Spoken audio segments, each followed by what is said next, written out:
यह उस दिन की बात है जब मुल्ला नसीरुद्दीन को एक जरूरी काम से नदी के उस पार बसे शहर अमनपुर जाना था। अमनपुर का बाजार अपनी खास जड़ी बूटियों और मसालों के लिए मशहूर था और मुल्ला की बेगम ने उनसे कुछ ऐसी ही चीजें लाने को कहा था जो सिर्फ वहीं मिलती थीं। मुल्ला ने घर से चलने से पहले अपनी जरूरत का सारा सामान एक बड़े से कपड़े में बांधकर एक भारी भरकम गट्ठर तैयार कर लिया था।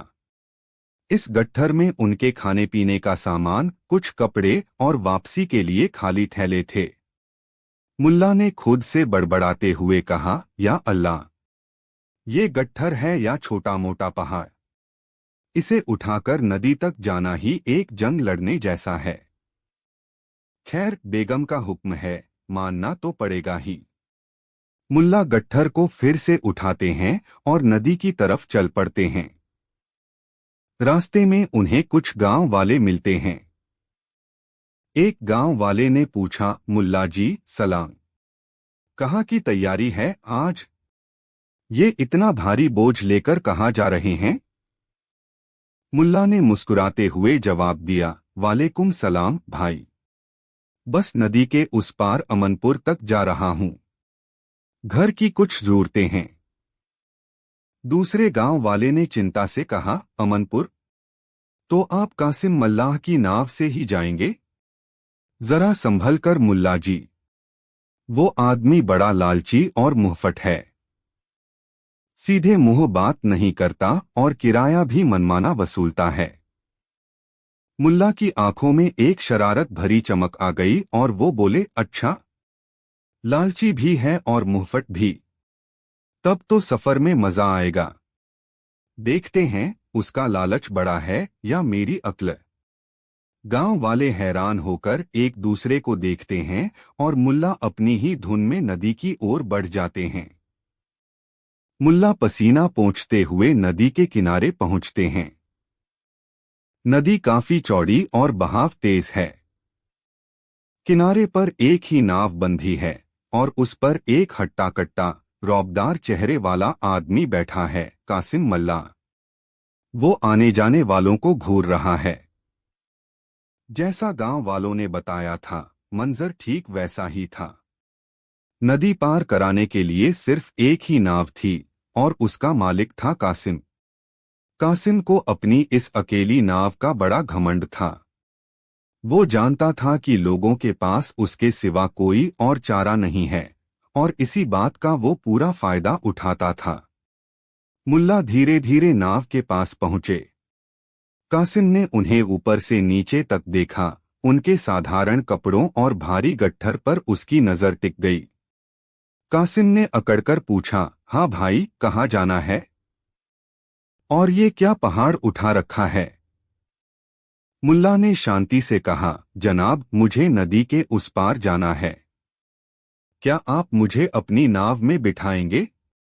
कासिम हंसते हुए बोला, बिठाएंगे क्यों नहीं, नाव है ही बिठाने के लिए, लेकिन किराया लगेगा। पूरे 2 दीनार। मुल्ला की आंखें आश्चर्य से थोड़ी बड़ी हो गईं। 2 दीनार? अरे भाई, ये तो बहुत ज्यादा है। पिछले हफ्ते ही मेरे पड़ोसी ने बताया था कि किराया सिर्फ 1 दीनार है। 1 हफ्ते में ऐसी क्या महंगाई आ गई? कासिम गुस्से से बोला, ओ अक्लमंद, महंगाई नदी के बहाव में आई है। देख नहीं रहे पानी कितना तेज है? नाव चलाने में मेरी जान लगती है और तुम्हारे इस भारी गट्ठर का वजन अलग। जाना है तो बैठो, वरना अपना रास्ता नापो। यहां मोलभाव नहीं होता। मुल्ला समझ गए कि ये आदमी सीधी तरह से नहीं मानेगा। उसका घमंड और लालच साफ झलक रहा था। मुल्ला ने एक पल सोचा। उनके दिमाग में एक योजना आकार लेने लगी। उनके चेहरे पर एक हल्की सी रहस्यमयी मुस्कान फैल गई। मुल्ला ने बहुत ही भोला चेहरा बनाकर कहा, ठीक है भाई, ठीक है। गुस्सा क्यों होते हो? तुम ही यहाँ के राजा हो। 2 दीनार ही सही, लेकिन मेरा एक सवाल था। कासिम चिढ़कर बोला, अब क्या सवाल है?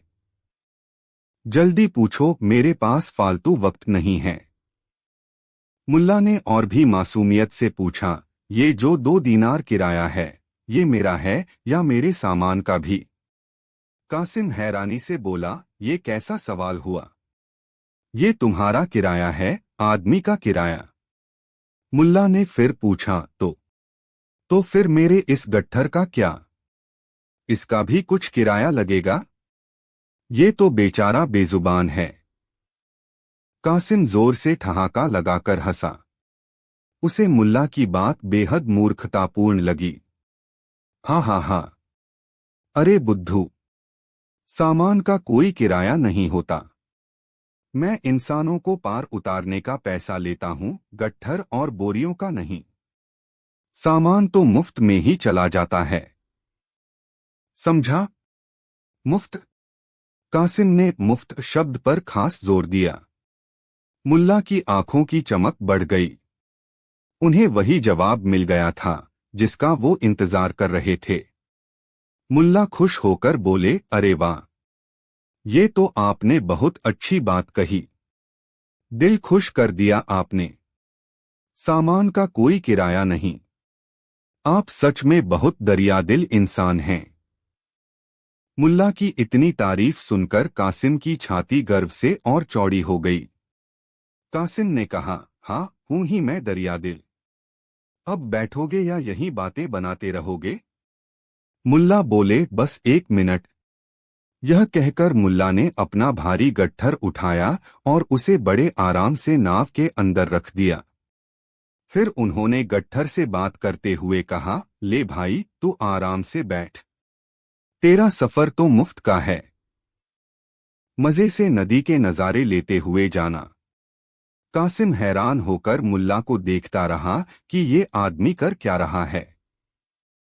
उसे लगा कि अब मुल्ला नाव में बैठेंगे, लेकिन होता कुछ और ही है। मुल्ला गट्ठर को नाव में रखने के बाद खुद नाव में बैठने के बजाय पीछे हट गए और किनारे पर खड़े हो गए। कासिम ने भौं चढ़ाकर कहा, अरे, अब खड़े क्यों हो? बैठो अंदर। मुल्ला ने हाथ जोड़कर बड़ी विनम्रता से कहा, बहुत बहुत शुक्रिया मल्लाह साहब। आपने मेरी सबसे बड़ी मुश्किल तो हल कर ही दी है। कासिम कुछ समझ न पाते हुए बोला, क्या मतलब? मैंने क्या हल कर दिया? मुल्ला ने मुस्कुराते हुए कहा, आपने ही तो कहा कि सामान का सफर मुफ्त है और किराया सिर्फ आदमी का है। मेरा ये गट्ठर बहुत भारी था, इसे उठाकर चलने में मेरी जान निकल रही थी। आपने इसे मुफ्त में उस पार ले जाने की पेशकश की, इससे बड़ी मदद और क्या हो सकती है? इतना कहकर मुल्ला ने गट्ठर की ओर इशारा किया। तो आप एक काम कीजिए, मेरे इस सामान को हिफाजत से उस पार पहुंचा दीजिए। मैं तो खुद ही चला जाऊंगा। यह सुनते ही कासिम का मुंह खुला का खुला रह गया। उसे अपने कानों पर यकीन नहीं हुआ। कासिम हकलाते हुए बोला, क्या? क्या मतलब खुद चले जाओगे? कैसे जाओगे? तैरकर? इस तेज बहाव में? मुल्ला ने शांति से कहा, नहीं नहीं, तैरकर क्यों? मैं पैदल जाऊंगा। अब तो कासिम को पूरा यकीन हो गया कि ये आदमी पागल है। उसने गुस्से और हंसी के मिलेजुले भाव से कहा, पागल हो गए हो क्या? नदी पर कोई सड़क नहीं बनी है।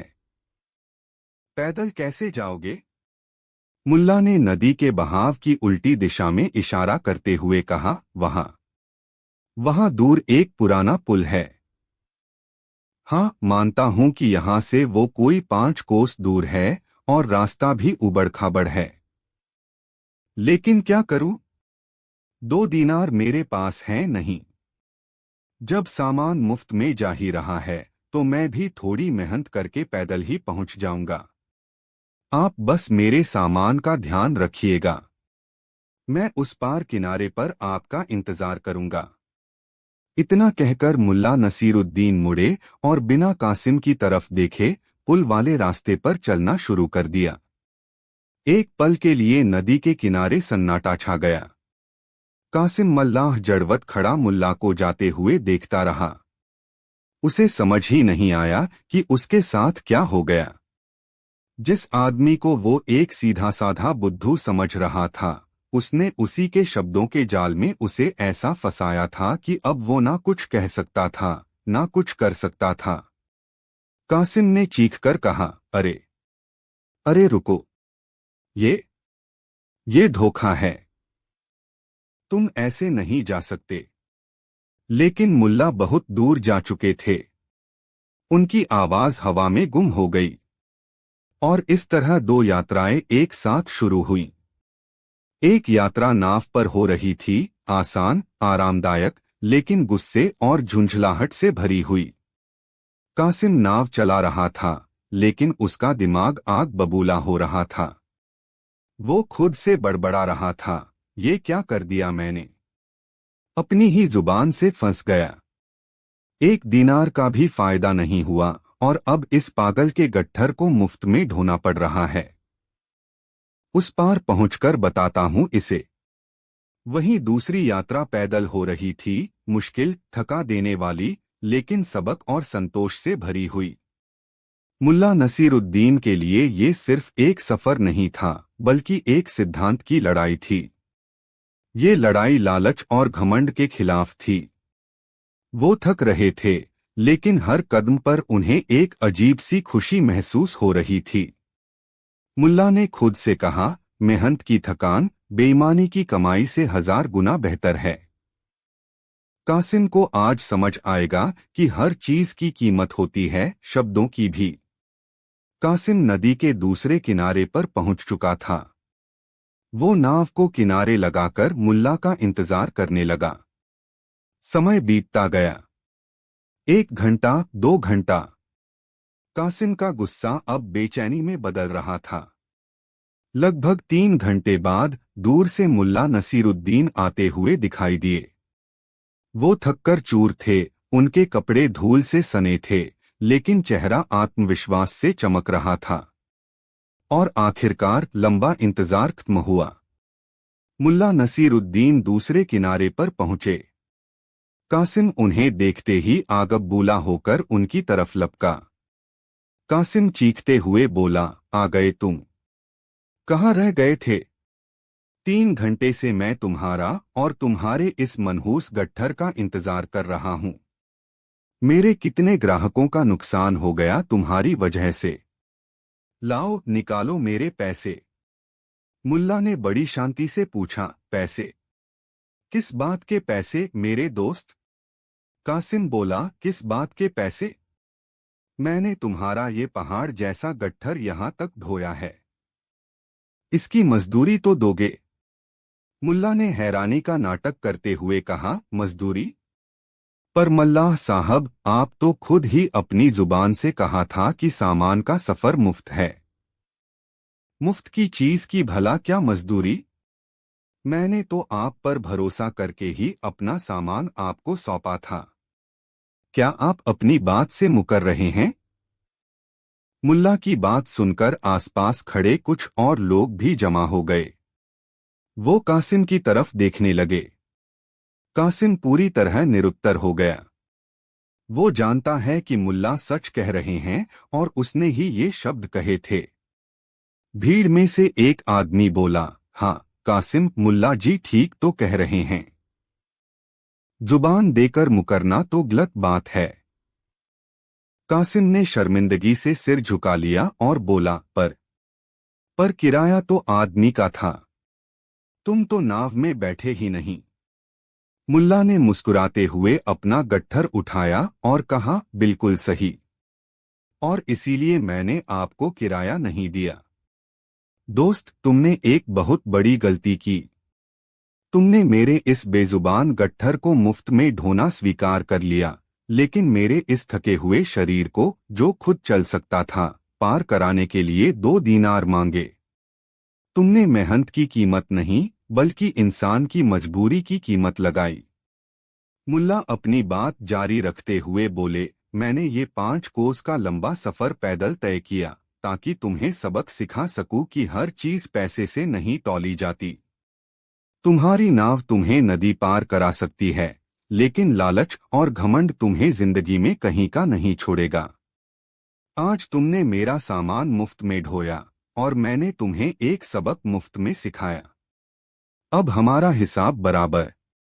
यह कहकर मुल्ला अपना गट्ठर उठाते हैं और अमनपुर के बाजार की तरफ चल देते हैं। कासिम मल्लाह शर्मिंदगी और पछतावे के साथ वहीं खड़ा रह जाता है। भीड़ में खड़े लोग मुल्ला की बुद्धिमानी की तारीफ करते हुए कानाफूसी करने लगते हैं। शाम का समय था। मुल्ला अपनी खरीदारी पूरी करके वापस नदी किनारे आए। कासिम वहीं अपनी नाव में बैठा था, लेकिन आज उसकी अकड़ गायब थी।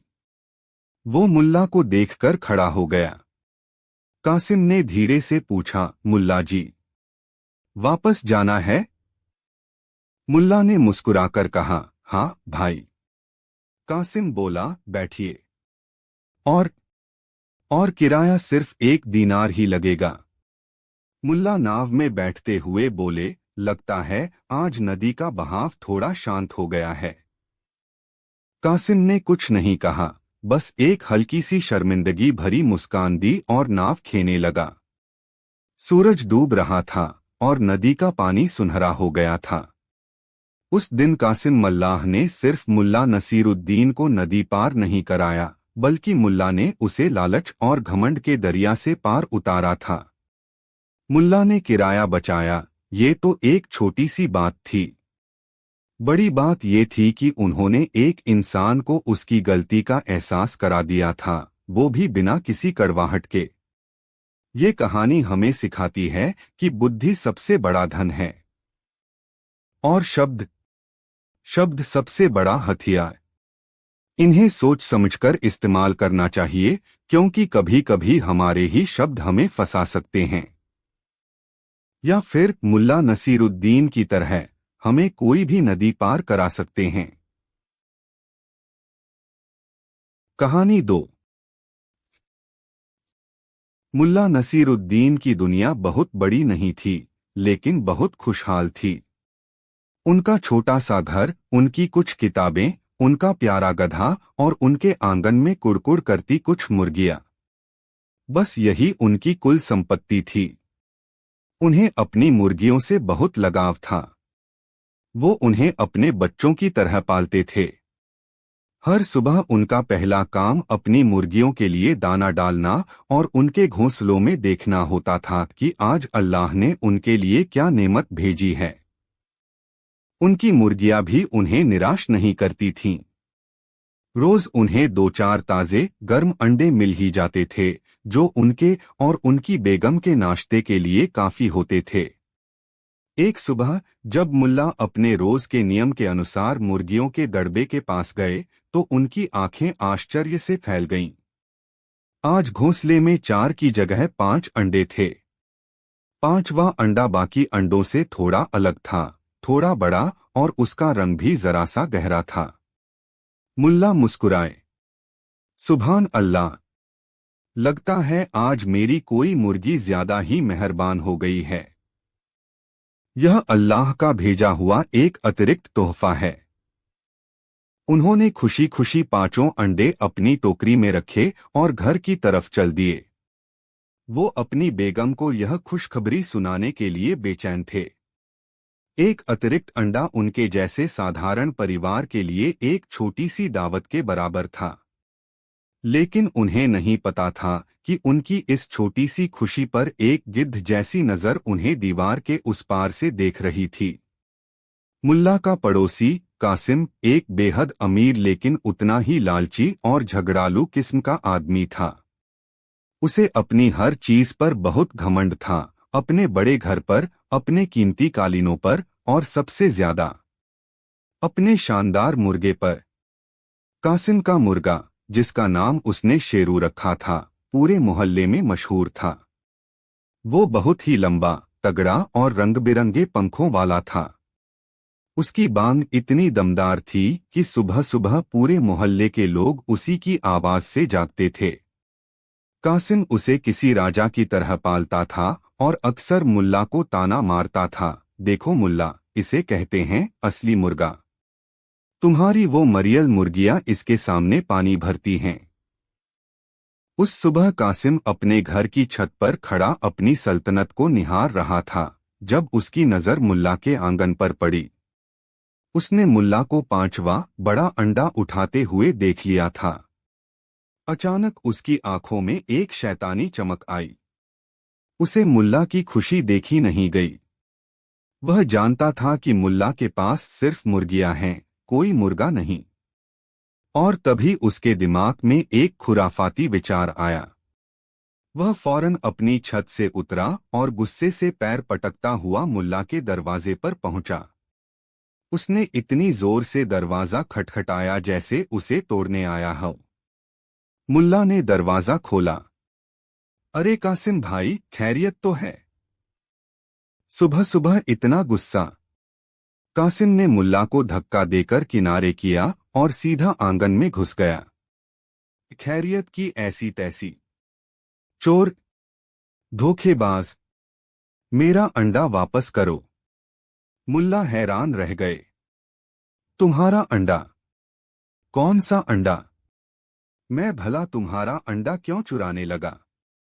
कासिम ने मुल्ला के हाथ में रखी टोकरी की तरफ इशारा किया। वो जो 5वां सबसे बड़ा अंडा है वो मेरा है। मेरे शेरू ने दिया है। मैंने खुद उसे आज सुबह तुम्हारी दीवार फांदकर तुम्हारे आंगन में जाते देखा था।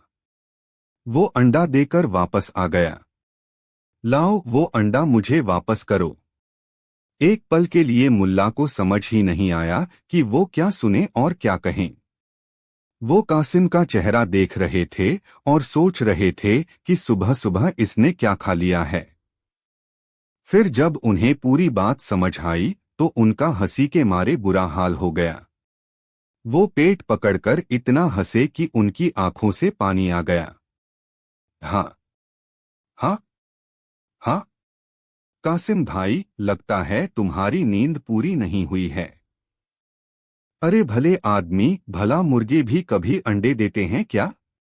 अंडा तो मुर्गी देती है। मुल्ला की हंसी सुनकर कासिम की बेइज्जती की आग और भड़क गई। वो चीखा, चुप रहो, ज्यादा होशियार मत बनो। मेरा मुर्गा कोई मामूली मुर्गा नहीं है। वो कुछ भी कर सकता है। और अगर वो अंडा तुम्हारी मुर्गी ने दिया होता तो वो तुम्हारे दड़बे के अंदर होता, बाहर जमीन पर नहीं। वो अंडा बाहर पड़ा था, ठीक उस जगह पर जहां मेरा शेरू बैठा था। इसलिए वो अंडा मेरे मुर्गे का है और मेरा है। मुल्ला ने अपनी हंसी रोकी। उन्होंने देखा कि कासिम मजाक नहीं कर रहा है, वो सच में अपनी बेवकूफी भरी बात पर अड़ा हुआ है।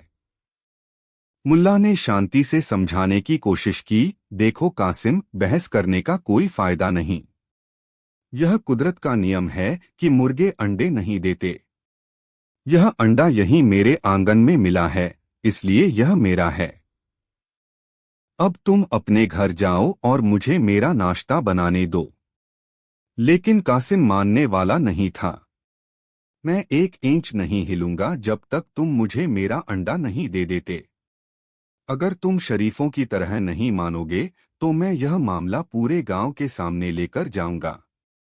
मैं पंचायत बुलाऊंगा। और कासिम ने वही किया। उसका शोर शराबा सुनकर मोहल्ले के लोग जमा हो गए। उसने सबको अपनी मनगढ़ंत कहानी सुनाई। भाइयों, इंसाफ करो, इस मुल्ला ने मेरा अंडा चुरा लिया है। मेरे शाही मुर्गे ने अंडा दिया और यह उसे अपना बता रहा है।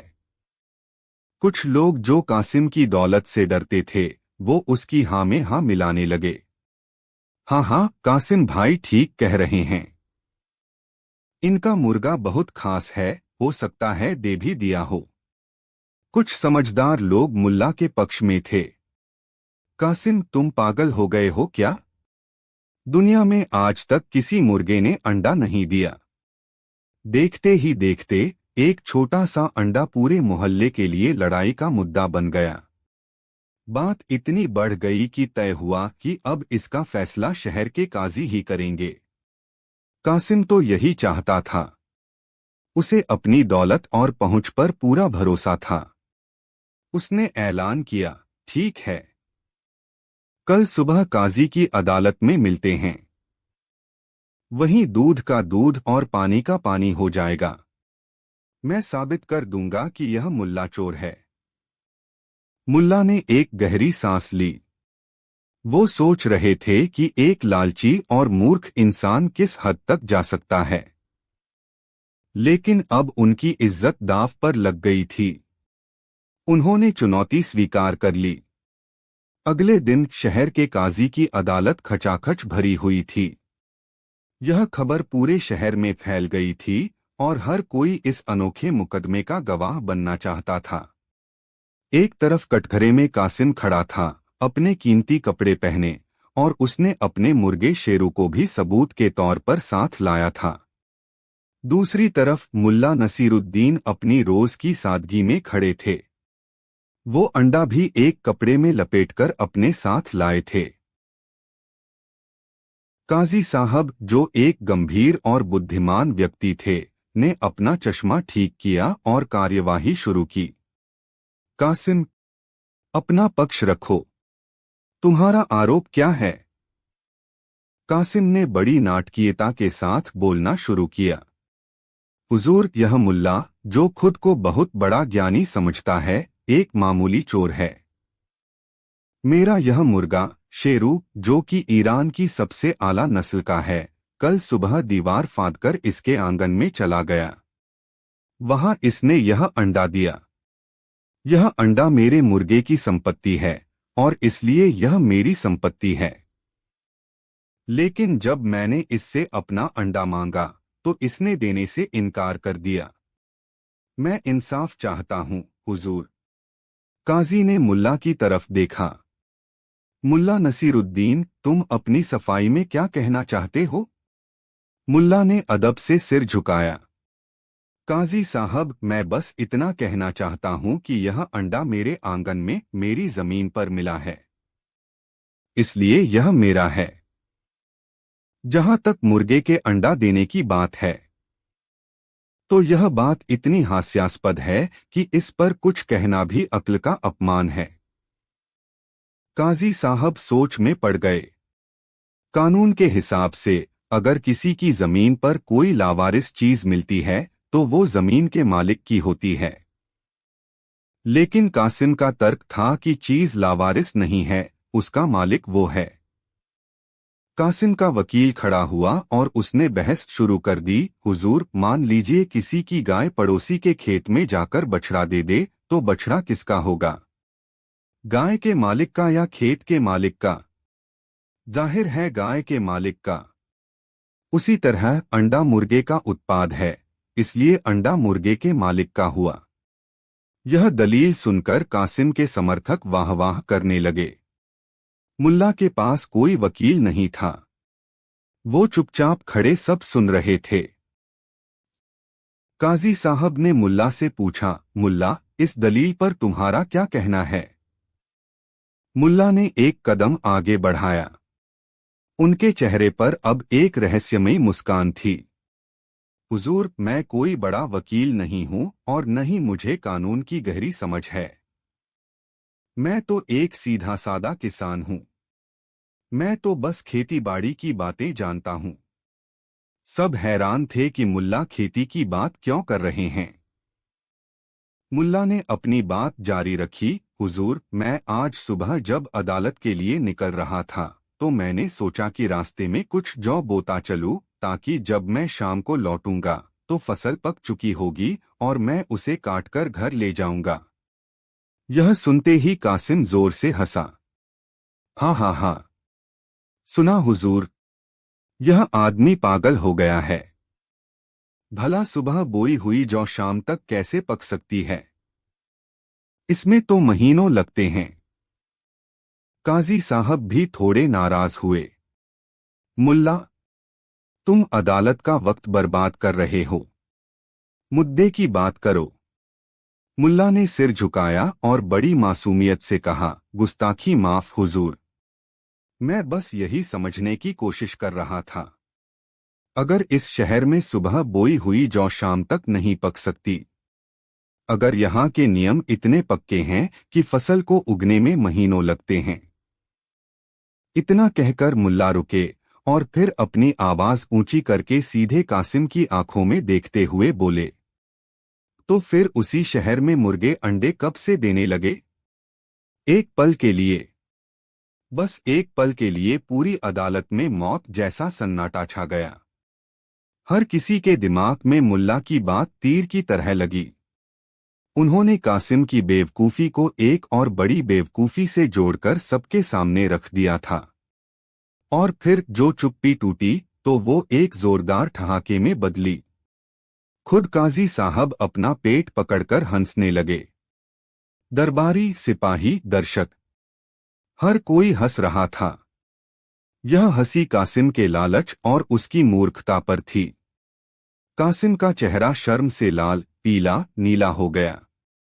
उसे समझ आ गया कि मुल्ला ने उसी के शब्दों से उसे हरा दिया है। उसके पास कहने के लिए एक शब्द नहीं बचा था। जब हंसी का शोर थमा तो काजी साहब ने अपना फैसला सुनाया। यह अदालत इस नतीजे पर पहुंची है कि कासिम का दावा बिल्कुल बेबुनियाद और कुदरत के नियमों के खिलाफ है। अंडा मुल्ला नसीरुद्दीन का है और अदालत का कीमती वक्त बर्बाद करने और एक शरीफ आदमी पर झूठा इल्जाम लगाने के जुर्म में कासिम को 100 दीनार का जुर्माना लगाया जाता है। यह सुनते ही मुल्ला के समर्थकों ने खुशी से नारे लगाए। कासिम शर्मिंदगी से सिर झुकाए अपने मुर्गे को लेकर चुपचाप अदालत से खिसक गया। उस दिन के बाद उसने फिर कभी मुल्ला से उलझने की हिम्मत नहीं की।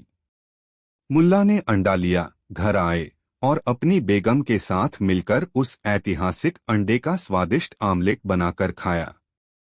यह कहानी हमें सिखाती है कि लालच इंसान को अंधा और मूर्ख बना देता है।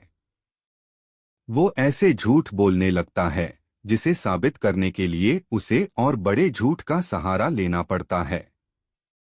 लेकिन सच हमेशा मुल्ला के जवाब की तरह सरल और सीधा होता है।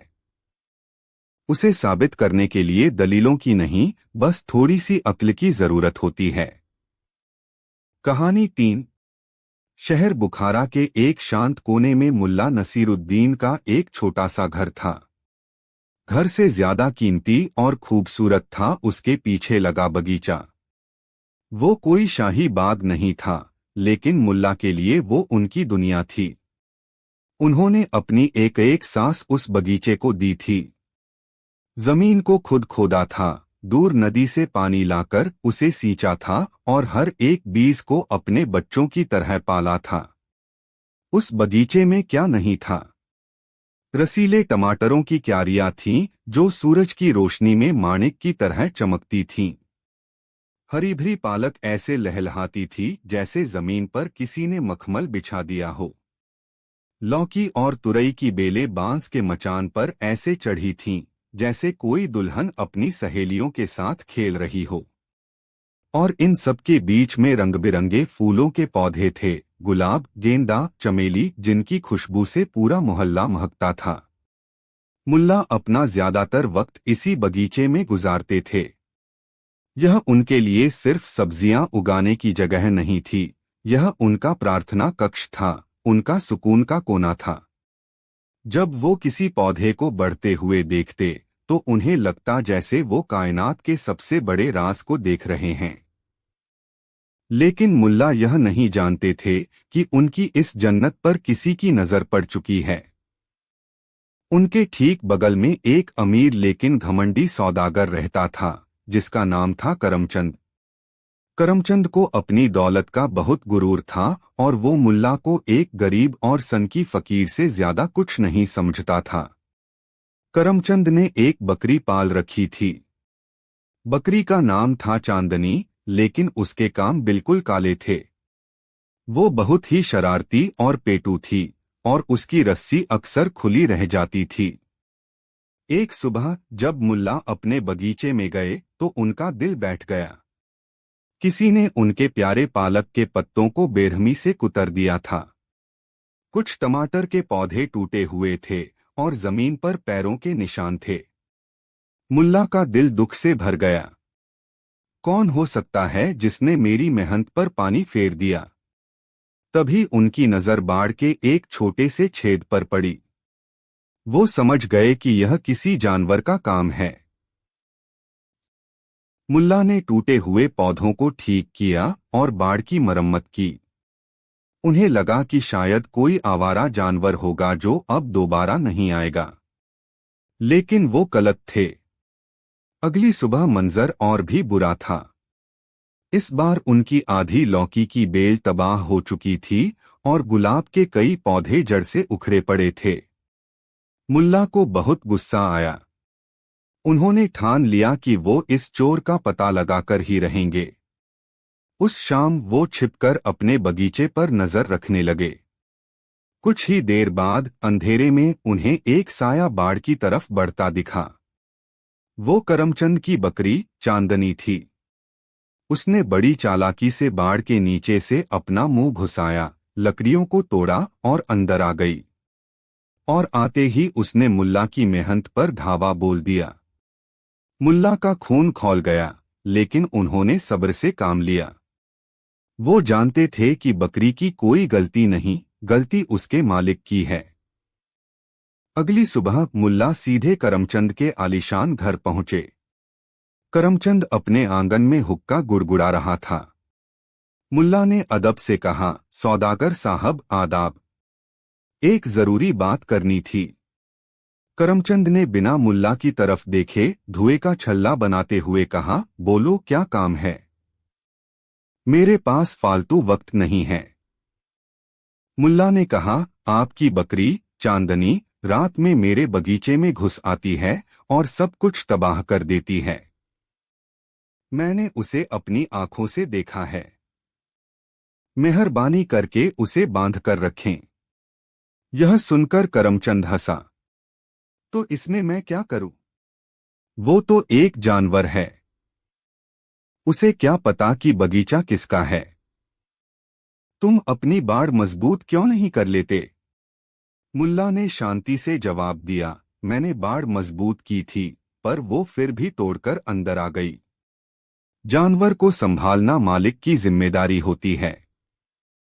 करमचंद ने बेरुखी से कहा, अच्छा ठीक है, ठीक है, मैं देखूंगा। अब जाओ यहां से, मेरा वक्त बर्बाद मत करो। मुल्ला भारी मन से लौट आए। वो जानते थे कि करमचंद जैसा घमंडी आदमी कुछ नहीं करेगा। और हुआ भी वही। उस रात बकरी फिर आई, और उसके बाद वाली रात भी। अब तो यह रोज का सिलसिला बन गया था। मुल्ला रोज सुबह उठते और अपने बगीचे का एक नया कोना उजड़ा हुआ पाते। उन्होंने करमचंद से 2-3 बार और बात की, लेकिन हर बार उसने उन्हें टाल दिया। गांव के कुछ लोगों ने मुल्ला को सलाह दी कि वो बकरी को डंडे से मारें या उसे पकड़कर कांजी हाउस में बंद करवा दें। लेकिन मुल्ला का दिल यह मानने को तैयार नहीं था। वो कहते, बकरी की क्या कता, वो तो अपनी आदत से मजबूर है। सबक तो उसके मालिक को सिखाना पड़ेगा। एक सुबह जब मुल्ला ने देखा कि बकरी ने उनके सबसे कीमती और प्यारे केसर के पौधे भी खा लिए हैं, तो उनके सब्र का बांध टूट गया। लेकिन उनका गुस्सा एक अजीब सी शांति में बदल गया। वो वहीं उजड़े हुए बगीचे में एक पत्थर पर बैठ गए। बकरी कुछ दूर खड़ी उन्हें ही देख रही थी, जैसे कह रही हो, अब क्या करोगे? मुल्ला ने बकरी को देखा। उसकी आंखों में गुस्सा नहीं, बल्कि एक अजीब सी चमक थी। एक योजना उनके दिमाग में कौंध रही थी। एक ऐसी योजना जो न किसी को चोट पहुंचाएगी और न किसी से दुश्मनी होगी, लेकिन सबक ऐसा मिलेगा जिसे करमचंद 7 जन्मों तक नहीं भूलेगा। मुल्ला उठे और बकरी के पास गए। उन्होंने उसे प्यार से सहलाया। बकरी भी हैरान थी कि जो आदमी उसे रोज भगाता था, वो आज प्यार क्यों कर रहा है। मुल्ला ने बकरी के कान में फुसफुसाकर कहा, चांदनी, आज रात फिर आना।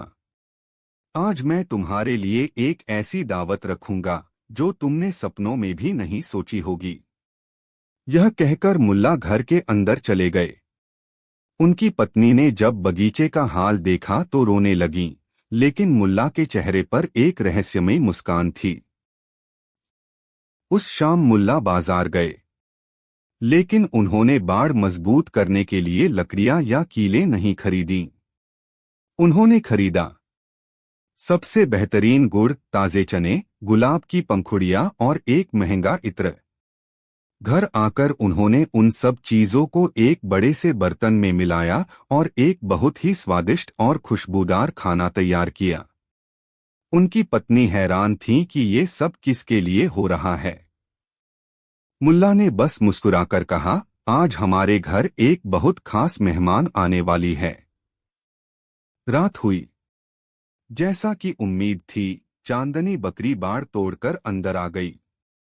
वो सब्जियां खाने के लिए आगे बढ़ी ही थी कि उसकी नाक में एक अद्भुत खुशबू आई। यह खुशबू गुड़, चने और गुलाब की थी। वो उस खुशबू का पीछा करते हुए बगीचे के बीचों बीच पहुंची। वहां मुल्ला ने एक साफ सुथरी चादर बिछा रखी थी और उस पर एक बड़े से कटोरे में वो शाही खाना परोसा हुआ था। बकरी अपनी पसंदीदा सब्जियां भूल गई। वो कटोरे पर टूट पड़ी और लालच से खाने लगी। वो खाती गई जब तक कि उसका पेट ढोल की तरह फूल नहीं गया। वो इतनी तृप्त और मस्त हो गई थी कि उसे हिलने का भी मन नहीं कर रहा था। वो वहीं चादर पर आराम से लेट गई। यही सही मौका था। मुल्ला दबे पांव उसके पास आए। बकरी इतने नशे में थी कि उसने कोई विरोध नहीं किया। मुल्ला ने बड़ी आसानी से उसके गले में एक रस्सी बांध दी, लेकिन मुल्ला उसे घसीटकर करमचंद के घर नहीं ले गए।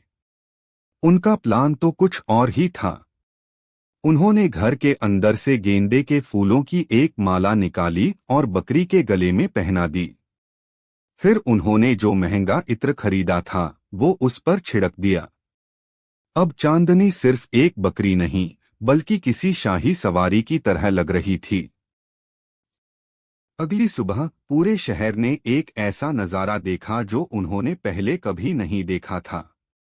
मुल्ला नसीरुद्दीन बकरी चांदनी की रस्सी पकड़कर उसे शहर के मुख्य बाजार से ले जा रहे थे। बकरी के गले में फूलों की माला थी और उससे इत्र की महक आ रही थी, लेकिन यह कोई आम जुलूस नहीं था।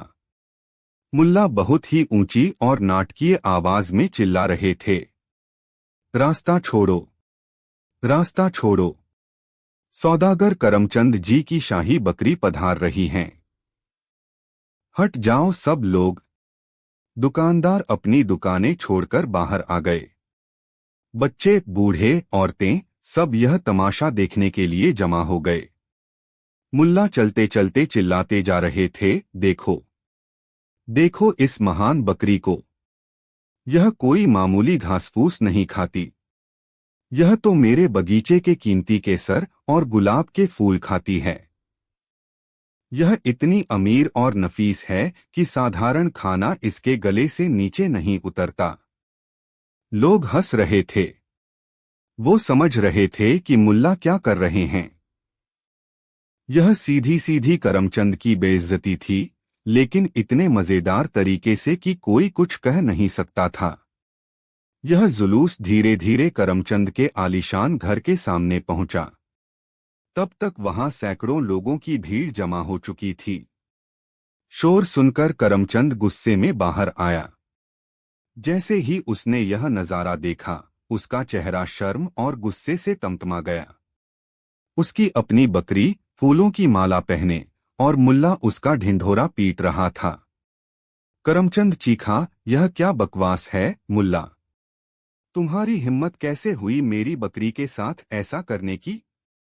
मुल्ला ने बड़ी मासूमियत से हाथ जोड़े और कहा, अरे सौदागर साहब, मैं तो आपकी मदद कर रहा हूं। मैं कल रात समझा कि आपकी यह बकरी कोई मामूली बकरी नहीं है, यह तो शाही नस्ल की है। मेरे गरीब बगीचे की रूखी सूखी सब्जियां इसके लायक नहीं हैं। इसे खाकर कहीं इसकी सेहत न बिगड़ जाए, इसीलिए मैंने रात में इसके लिए गुड़ और मेवों की खास दावत का इंतजाम किया। इतना कहकर मुल्ला ने अपनी जेब से एक लंबा चौड़ा कागज निकाला। और हाँ, यह रहा उस शाही दावत का बिल। चूंकि बकरी आपकी है तो उसके खाने पीने का खर्च भी आप ही उठाएंगे, है ना? बस ज्यादा नहीं, थोड़े से गुड़, चने, गुलाब और इत्र के पैसे हैं। आप तो अमीर आदमी हैं, आपके लिए यह कुछ भी नहीं। अब करमचंद की हालत देखने लायक थी। पूरी भीड़ के सामने मुल्ला ने उसे उसी के जाल में फंसा दिया था। अगर वो पैसे देने से मना करता तो लोग उसे कंजूस कहते, और अगर वो अपनी बकरी को शाही मानने से इनकार करता तो वो मुल्ला की बात को सही साबित कर देता कि बकरी उसी की है और नुकसान भी उसी ने किया है। शर्म के मारे करमचंद का सिर झुक गया। उसने कांपते हाथों से अपनी जेब से पैसे निकाले और मुल्ला को थमा दिए। मुल्ला ने पैसे लिए, बकरी की रस्सी करमचंद के हाथ में दी और ऊंची आवाज में कहा, सौदागर साहब, अपनी इस शाही बकरी का ध्यान रखिएगा।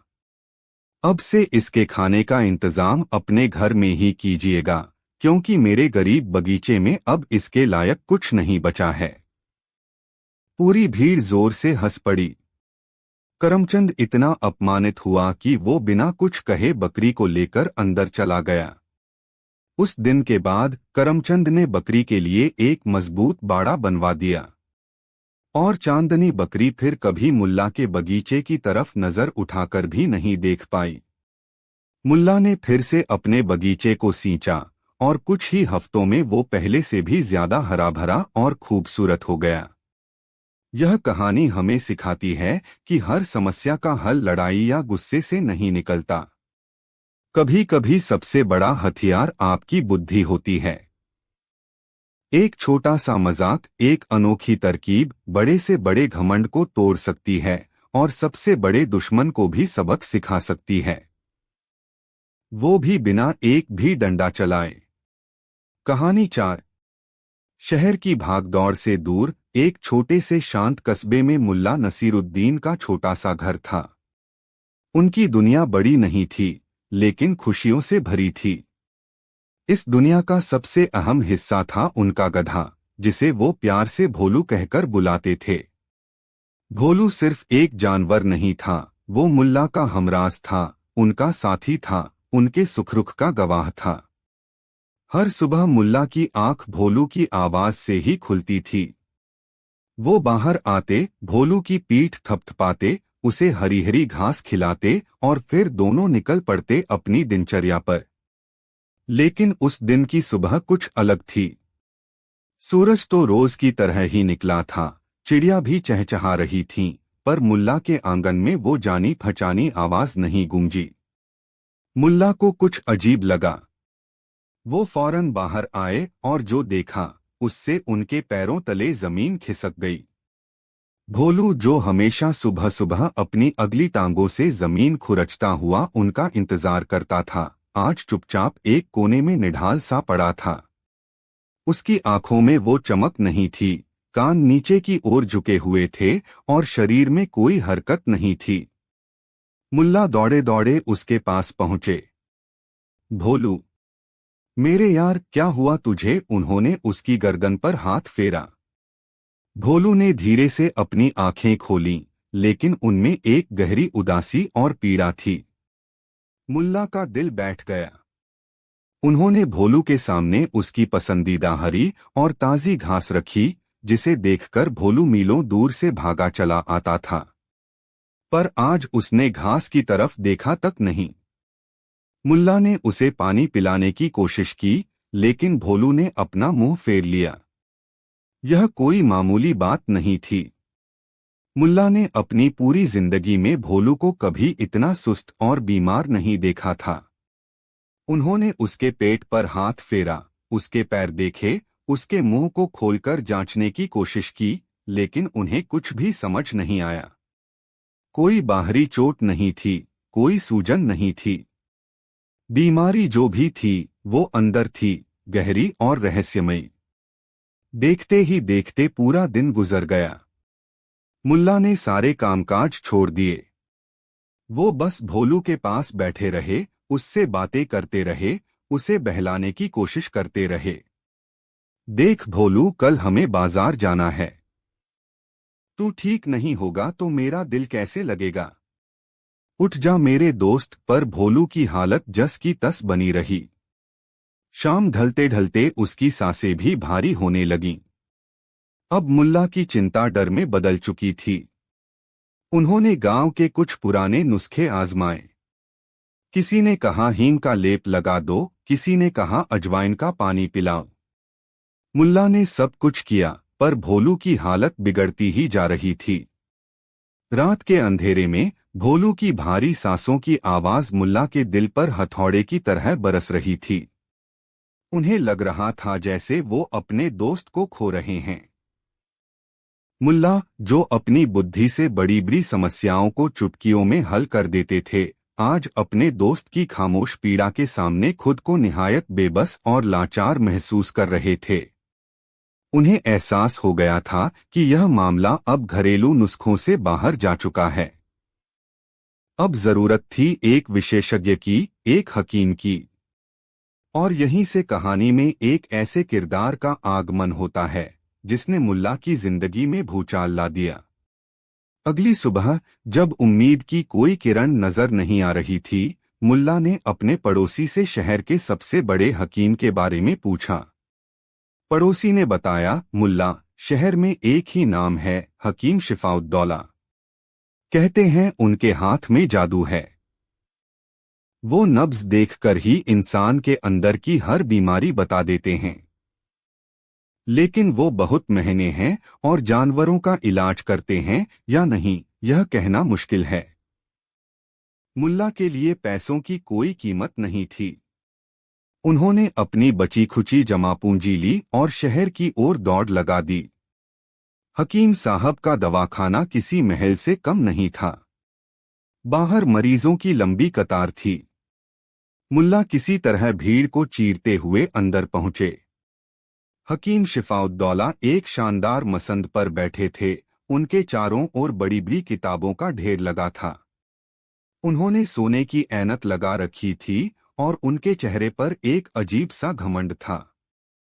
क्या बात है? किसकी जान बचाने आए हो? हकीम ने मुल्ला को ऊपर से नीचे तक देखते हुए पूछा। हकीम साहब, मेरा गधा, मेरा भोलू बहुत बीमार है। कल से कुछ खा पी नहीं रहा, बस निढाल पड़ा है, मुल्ला ने गिड़गिड़ाते हुए कहा। गधा? हकीम साहब जोर से हंसे।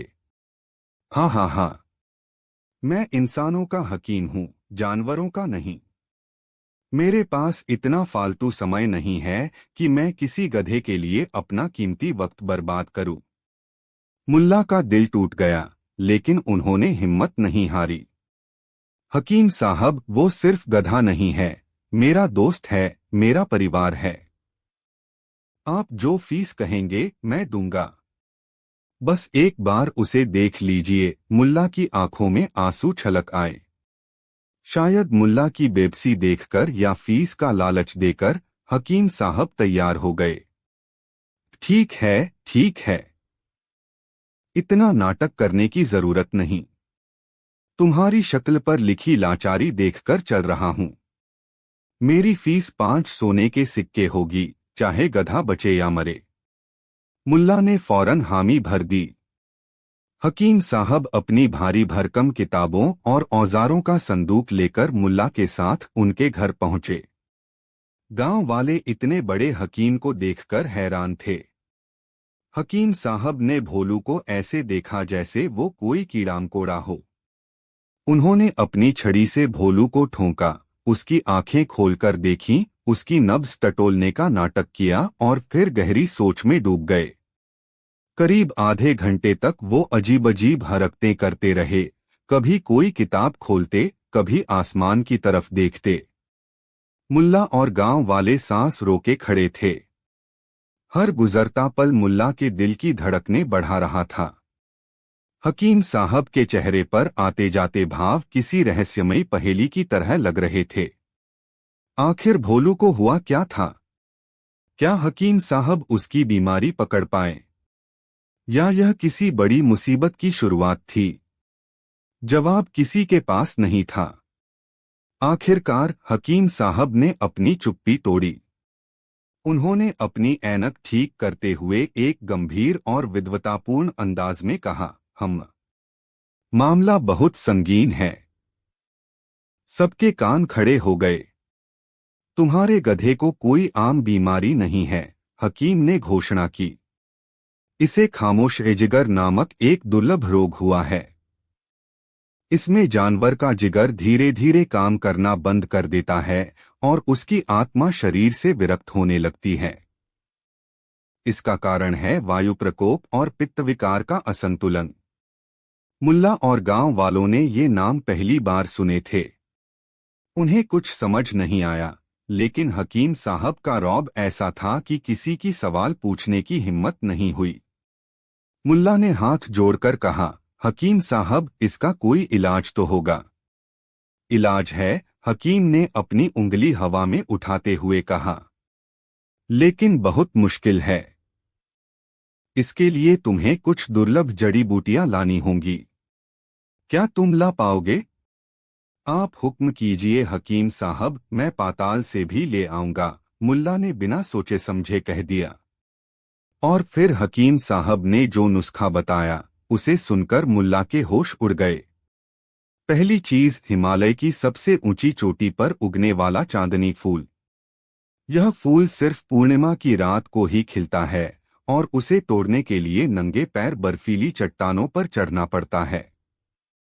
दूसरी चीज, रेगिस्तान के बीचों बीच पाए जाने वाले मृगतृष्णा नाम के पौधे की जड़। यह पौधा सिर्फ तपती दोपहर में ही दिखाई देता है और पलक झपकते ही गायब हो जाता है। तीसरी चीज, 7 धाराओं वाले झरने का पानी। यह झरना घने अनजान जंगल के उस पार था, जहां आज तक कोई पहुंच नहीं पाया था। चौथी और आखिरी चीज, एक ऐसे मगरमच्छ का आंसू जो अपने शिकार को खाने के बाद पछता रहा हो। यह नुस्खा सुनकर वहां खड़े सभी लोगों के मुंह खुले के खुले रह गए। यह इलाज नहीं, बल्कि मौत का सामान लग रहा था। एक पड़ोसी ने हिम्मत करके कहा, हकीम साहब, यह तो नामुमकिन है। हकीम साहब मुस्कुराए। मैंने पहले ही कहा था, इलाज मुश्किल है। अब यह इस गधे के मालिक पर है कि वो अपने दोस्त के लिए कितनी मेहनत कर सकता है। ये सारी चीजें लाकर, इन्हें गुलाब जल में पीसकर पूर्णिमा की ही रात को गधे को पिलाना होगा। अगर एक भी चीज कम हुई या वक्त आगे पीछे हुआ, तो दवा जहर बन जाएगी। यह कहकर हकीम साहब ने अपनी फीस के 5 सोने के सिक्के लिए और शान से चले गए। मुल्ला वहीं जमीन पर बैठ गए। एक तरफ उनके दोस्त भोलू की बिगड़ती हालत थी और दूसरी तरफ यह नामुमकिन सा लगने वाला नुस्खा। एक पल को तो मुल्ला को लगा कि सब कुछ खत्म हो गया। हकीम ने फीस लेकर उन्हें एक ऐसी राह पर भेज दिया था जहां से वापसी का कोई रास्ता नहीं था। क्या मुल्ला हार मान लेंगे? क्या वो अपने प्यारे भोलू को किस्मत के भरोसे छोड़ देंगे? या फिर उनके अंदर का योद्धा जागेगा और वो इस नामुमकिन को मुमकिन करने के लिए निकल पड़ेंगे? कहानी का सबसे मुश्किल सफर अब शुरू होने वाला था। उस रात मुल्ला सो नहीं पाए। वो भोलू के पास बैठे उसकी धीमी चलती सांसों को सुनते रहे और सोचते रहे। उनका दिमाग कह रहा था कि यह सब बकवास है, एक धोखा है। लेकिन उनका दिल कह रहा था कि अगर अपने दोस्त को बचाने का 1% भी मौका है तो उसे आजमाना चाहिए। अगली सुबह जब सूरज की पहली किरण ने धरती को छुआ, मुल्ला ने एक फैसला किया। उन्होंने अपनी कमर कसी, एक झोला लिया और बिना किसी को कुछ बताए उस नामुमकिन सफर पर निकल पड़े। उनका पहला लक्ष्य था 7 धाराओं वाला झरना। उन्होंने लोगों से सुना था कि उस जंगल में खूंखार जानवर और बुरी आत्माओं का वास है, पर मुल्ला के दिल में भोलू की तस्वीर थी जो उन्हें हिम्मत दे रही थी। कई दिनों तक वो घने जंगल में भटकते रहे। कांटों से उनके कपड़े फट गए, पैरों में छाले पड़ गए, भूख और प्यास से उनका बुरा हाल था। एक रात तो एक जंगली भालू ने उन पर हमला भी कर दिया, लेकिन मुल्ला ने अपनी अकल का इस्तेमाल किया और किसी तरह अपनी जान बचाई। आखिरकार कई दिनों की मशक्कत के बाद उन्हें वो झरना मिल ही गया। उसकी 7 धाराओं को देखकर मुल्ला की आंखों में आंसू आ गए। उन्होंने अपनी मशक में पानी भरा और अगले लक्ष्य की ओर बढ़ चले। अब बारी थी रेगिस्तान की। तपती रेत, गर्म हवा के थपेड़े और दूर दूर तक पानी का कोई नामो निशान नहीं। मुल्ला को कई बार मृगतृष्णा का धोखा हुआ। उन्हें दूर पानी का तालाब दिखता, पर पास जाने पर सिवाय रेत के कुछ नहीं मिलता। वो लगभग हिम्मत हार चुके थे जब एक तपती दोपहर में उन्हें अपनी आंखों के सामने एक अजीब सा पौधा दिखा जो धूप में चमक रहा था। उन्हें हकीम की बात याद आई। उन्होंने एक पल भी नहीं गवाया और दौड़कर उस पौधे को जड़ समेत उखाड़ लिया। 2 पड़ाव पार हो चुके थे, लेकिन सबसे मुश्किल चुनौती अभी बाकी थी, हिमालय का चांदनी फूल और मगरमच्छ का आंसू। वो उत्तर की ओर बढ़े। पहाड़ों का सफर जंगल और रेगिस्तान से भी ज्यादा कठिन था। बर्फीली हवाएं हड्डियों को कंपा रही थीं। पूर्णिमा की रात आने वाली थी।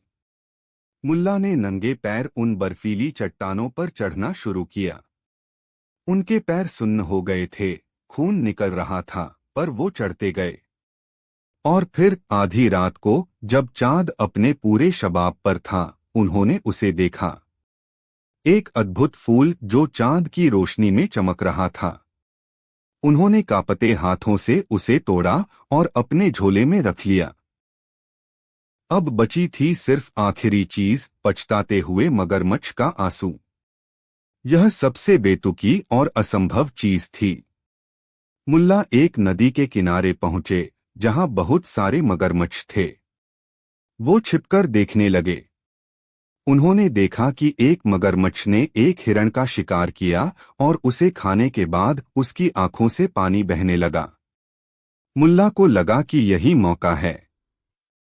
वो अपनी जान की परवाह किए बिना मगरमच्छ के पास गए और एक पत्ते पर उसके आंसू की बूंद ले ली। प्यार और दोस्ती में वो ताकत होती है जो इंसान से नामुमकिन काम भी करवा देती है। मुल्ला ने वो कर दिखाया था जिसके बारे में कोई सोच भी नहीं सकता था। उनके झोले में वो चारों दुर्लभ चीजें थीं। वो थके हुए थे, घायल थे, लेकिन उनके दिल में एक उम्मीद थी। उम्मीद अपने भोलू को बचाने की। वो वापस अपने गांव की तरफ भागे।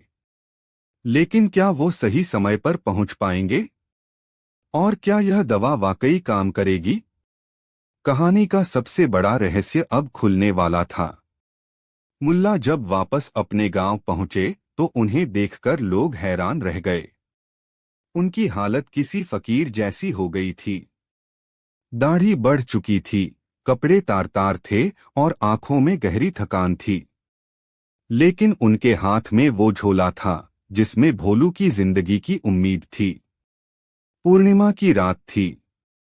मुल्ला ने हकीम के बताए अनुसार चारों चीजों को गुलाब जल में पीसा।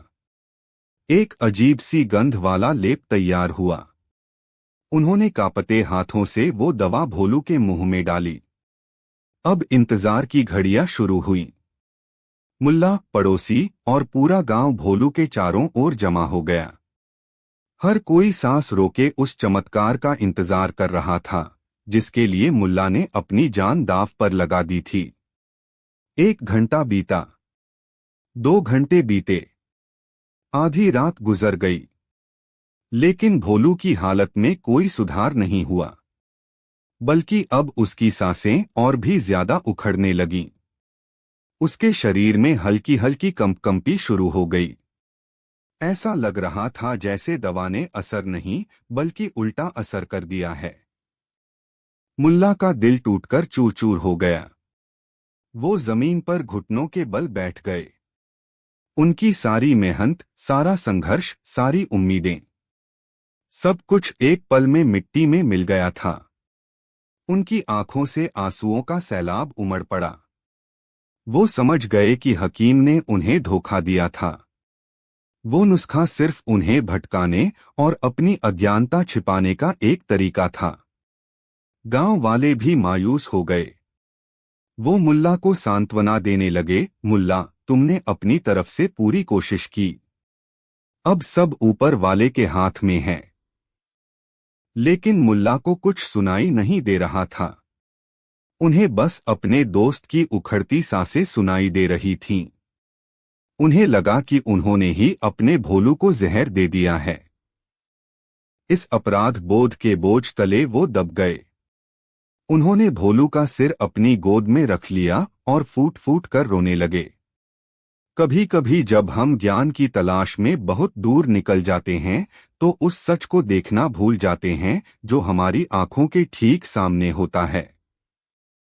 मुल्ला दुनिया की सबसे दुर्लभ चीजें तो ले आए थे, लेकिन अपने दोस्त की असली तकलीफ को नहीं समझ पाए थे। सारी उम्मीदें खत्म हो चुकी थीं। भोलू अपनी जिंदगी की आखिरी सांसें गिन रहा था। क्या यह कहानी यहीं खत्म हो जाएगी? या फिर असली चमत्कार होना अभी बाकी था? जब सारी दुनिया सो रही थी, मुल्ला अपने दोस्त की गोद में सिर रखे बस रोए जा रहे थे। रोते रोते उन्हें न जाने कब झपकी आ गई। सपने में उन्होंने देखा कि वो और भोलू अपने पुराने दिनों की तरह खेतों में घूम रहे हैं। भोलू खुशी से उछल कूद रहा है और एक खास किस्म की लाल लाल घास खा रहा है जो नदी के उस पार उगा करती थी। मुल्ला को याद आया कि पिछले कुछ महीनों से उन्होंने नदी के उस पार जाना बंद कर दिया था क्योंकि पुल टूट गया था।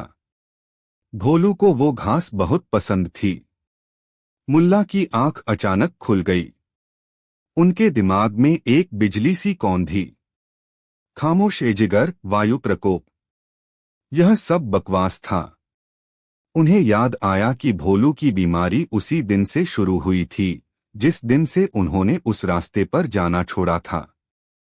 क्या ऐसा हो सकता है कि भोलू किसी बीमारी से नहीं बल्कि अपनी पसंदीदा चीज न मिलने की उदासी से बीमार हो? क्या वो शारीरिक रूप से नहीं बल्कि मानसिक रूप से बीमार था? यह ख्याल आते ही मुल्ला के अंदर एक नई ऊर्जा का संचार हुआ। अब उनके पास खोने के लिए कुछ नहीं था। वो उठे और मशाल जलाकर रात के अंधेरे में ही नदी की ओर भागे। पुल टूटा हुआ था, लेकिन मुल्ला ने हिम्मत नहीं हारी। वो ठंडे पानी में उतरे और तैरकर नदी के उस पार पहुंचे। और वहां चांद की रोशनी में वो लाल लाल घास चमक रही थी। मुल्ला ने जल्दी जल्दी घास का एक बड़ा सा गट्ठर काटा और उसे लेकर वापस भोलू के पास आए। भोलू लगभग बेहोश हो चुका था। मुल्ला ने उस घास को भोलू की नाक के पास रखा। पहले तो कोई हरकत नहीं हुई, लेकिन फिर एक चमत्कार हुआ। भोलू की नाक धीरे धीरे हिली। उसने उस जानी पहचानी खुशबू को पहचाना। उसने बहुत कमजोरी से अपनी आंखें खोलीं और उस घास की तरफ देखा। मुल्ला ने घास का एक छोटा सा तिनका उसके मुंह के पास लगाया। भोलू ने धीरे से अपना मुंह खोला और उस तिनके को चबाने लगा। मुल्ला की आंखों से खुशी के आंसू बह निकले। यह आंसू हार के नहीं, जीत के थे। भोलू ने धीरे धीरे करके पूरी घास खा ली और फिर उसने एक लंबी डकार ली और उठकर खड़ा हो गया। उसके कानों में हरकत हुई, उसकी पूंछ हिली और उसने अपनी चिरपरिचित आवाज में अपने मालिक को धन्यवाद दिया। मुल्ला ने उसे गले लगा लिया। वो समझ गए थे कि असली दवा किसी हकीम की किताबों में नहीं बल्कि प्यार, समझ और अपने दोस्त की छोटी छोटी खुशियों का ख्याल रखने में थी। चमत्कार किसी जड़ी बूटी या मंत्र में नहीं होता। चमत्कार होता है समझ में, अपनेपन में। मुल्ला ने भोलू को वो दवा दी थी जिसे दुनिया का कोई हकीम नहीं दे सकता था, उसके दिल की दवा। कहानी यहाँ खत्म हो सकती थी, लेकिन मुल्ला नसीरुद्दीन का अंदाज ही कुछ और है। उन्होंने अपने दोस्त को तो बचा लिया था, लेकिन अब बारी थी उस घमंडी हकीम को सबक सिखाने की। अगली सुबह मुल्ला अपने प्यारे भोलू पर सवार होकर उसी शान से हकीम शिफाउद्दौला के दवाखाने पहुंचे। हकीम ने जब एक स्वस्थ गधे पर मुल्ला को आते देखा तो उसकी आंखें फटी की फटी रह गईं। उसे अपनी आंखों पर यकीन नहीं हुआ। यह कैसे हो सकता है, वो हकलाया। तुमने तुमने वो सारी चीजें हासिल कर ली? मुल्ला मुस्कुराए और गधे से उतरे। हाँ हकीम साहब, आपकी दुआ से सब कुछ मिल गया। मैं आपका शुक्रिया अदा करने और आपकी बाकी की फीस देने आया हूँ। मुल्ला ने 5 और सोने के सिक्के हकीम की मेज पर रख दिए। हकीम का घमंड अब चरम पर था। उसने सिक्कों को उठाते हुए कहा, देखा, मैंने कहा था न, मेरे नुस्खे कभी खाली नहीं जाते। मैं ही इस शहर का सबसे बड़ा हकीम हूँ। मुल्ला ने सिर झुकाकर कहा, बेशक हकीम साहब, बेशक। बस एक छोटी सी बात समझ नहीं आई। आपने इतनी मुश्किल चीजें बताईं, पर एक सबसे जरूरी चीज बताना तो भूल ही गए। हकीम ने चौंक कर पूछा, कौन सी चीज? मुल्ला ने बड़ी मासूमियत से जवाब दिया, आपने यह तो बताया कि दवा को पूर्णिमा की रात में पिलाना है, पर यह नहीं बताया कि दवा पिलाने से ठीक पहले गधे के कान में यह कहना है कि अगर तू ठीक नहीं हुआ तो मैं तुझे इसी हकीम शिफाउद्दौला को बेच दूंगा। मैंने जैसे ही यह कहा, मेरा भोलू तो मौत के डर से ही उठकर खड़ा हो गया। आपकी दवा ने तो बस बची खुची कसर पूरी की। यह सुनते ही हकीम का चेहरा शर्म से लाल हो गया। वहां मौजूद सारे मरीज जोर जोर से हंसने लगे। हकीम की सारी हेकड़ी, सारा घमंड एक पल में हवा हो गया। उसे समझ आ गया कि मुल्ला ने उसकी अज्ञानता का पर्दाफाश कर दिया है। मुल्ला ने सिक्के वापस उठाए और कहा, हकीम साहब, असली बीमारी जिस्म में नहीं, कभी कभी हमारी सोच में होती है। और उसका इलाज बड़ी बड़ी किताबों में नहीं, बल्कि छोटे से दिल में होता है। यह कहकर मुल्ला अपने दोस्त भोलू पर बैठे और विजेता की तरह वहां से चले गए, पीछे छोड़ गए एक शर्मिंदा हकीम और एक कहकहा जो सदियों तक गूंजने वाला था। और इस तरह यह कहानी हमें सिखाती है कि ज्ञान का मतलब सिर्फ किताबें पढ़ना नहीं, बल्कि अपने आसपास के लोगों और जीवों की भावनाओं को समझना भी है। कभी कभी सबसे जटिल समस्याओं का समाधान सबसे सरल होता है, बस हमें उसे देखने के लिए दिमाग की नहीं, दिल की आंखों की जरूरत होती है। कहानी 2। यह कहानी उस शहर की है जिसका नाम तो अक्लपुर था, लेकिन वहां के बाशिंदों का अक्ल से दूर दूर तक कोई वास्ता नहीं था। वे खुद को बहुत बुद्धिमान और समझदार मानते थे, लेकिन उनकी सबसे बड़ी खासियत यह थी कि वे जो भी करते थे, सब एक साथ मिलकर करते थे। अगर किसी एक ने कुएं में झांका, तो पूरा शहर कुएं में झांकने लगता था, यह जानने की कोशिश किए बिना कि आखिर पहला आदमी देख क्या रहा था। वे इसे एकता कहते थे, जबकि दुनिया इसे भेड़चाल के नाम से जानती थी। और इसी अक्लपुर में रहते थे हमारे मुल्ला नसीरुद्दीन। मुल्ला लोगों की इस आदत को सालों से देख रहे थे और मन ही मन मुस्कुराते थे। वो जानते थे कि ये लोग अपनी अक्ल का ताला खोलना ही नहीं चाहते, बस उन्हें एक चाबी वाला चाहिए, जिसके पीछे पीछे पूरा काफिला चल पड़े। एक दिन अपने घर के आंगन में बैठे हुक्का गुड़गुड़ाते हुए मुल्ला ने फैसला किया कि अब समय आ गया है अक्लपुर वालों की अक्ल पर जमी धूल को झाड़ने का। उन्होंने एक ऐसा सामाजिक प्रयोग करने की सोची जो न सिर्फ मजेदार हो, बल्कि इतिहास के पन्नों में हमेशा के लिए दर्ज हो जाए। तो तैयार हो जाइए उस अविश्वसनीय दास्तां को सुनने के लिए, जिसे अकलपुर की ईंट क्रांति के नाम से जाना जाता है। एक ऐसी क्रांति जिसने न कोई खून बहाया, न कोई तख्त पलटा, लेकिन लोगों के सोचने का तरीका हमेशा के लिए बदल दिया। कहानी की शुरुआत एक बेहद साधारण सी सुबह से हुई। मुल्ला नसीरुद्दीन अपने घर की पुरानी दीवार की मरम्मत के बारे में सोच रहे थे, जो पिछली बरसात में थोड़ी कमजोर हो गई थी। तभी उनकी नजर एक ईंट पर पड़ी जो दीवार से निकलकर नीचे गिर गई थी। वह एक साधारण सी लाल रंग की खुरदरी ईंट थी। कोई भी आम इंसान उसे उठाकर वापस दीवार में लगा देता, लेकिन मुल्ला आम इंसान नहीं थे। उन्होंने उस ईंट को उठाया, उसे अपने हाथों में तौला और उनके दिमाग में एक शैतानी विचार कौंध गया। उनके चेहरे पर एक रहस्यमयी मुस्कान फैल गई। उन्होंने उस ईंट को साफ किया और उसे ऐसे अपने हाथ में पकड़ लिया जैसे वह कोई बेशकीमती खजाना हो। और बस यहीं से उस ऐतिहासिक नाटक का पहला पर्दा उठा। मुल्ला नसीरुद्दीन उस ईंट को हाथ में लिए बाजार की ओर चल पड़े। उनका अंदाज बड़ा गंभीर था। वो हर कदम बहुत सोच समझकर रख रहे थे और उनकी नजरें सामने टिकी थीं, जैसे वो किसी बहुत जरूरी मिशन पर निकले हों। हाथ में पकड़ी ईंट पर उनकी पकड़ मजबूत थी। सबसे पहले उन्हें बाजार के नुक्कड़ पर करीम चचा मिले, जो शहर के सबसे बड़े गप्पी और दर्जी थे। कपड़ों से ज्यादा वो लोगों की बातों की कतरन जोड़ते थे। उन्होंने मुल्ला को इस अजीब हालत में देखा तो अपनी सुई धागा छोड़कर बाहर आ गए। अरे मुल्ला, खैरियत तो है? यह ईंट लेकर सुबह सुबह कहाँ की तैयारी है? नया घर बना रहे हो क्या? करीम चचा ने अपनी उत्सुकता को दबाते हुए पूछा। मुल्ला रुके। उन्होंने करीम चचा को एक गहरी नजर से देखा और फिर अपनी ईंट को देखकर बोले, करीम चचा, हर ईंट घर बनाने के लिए नहीं होती।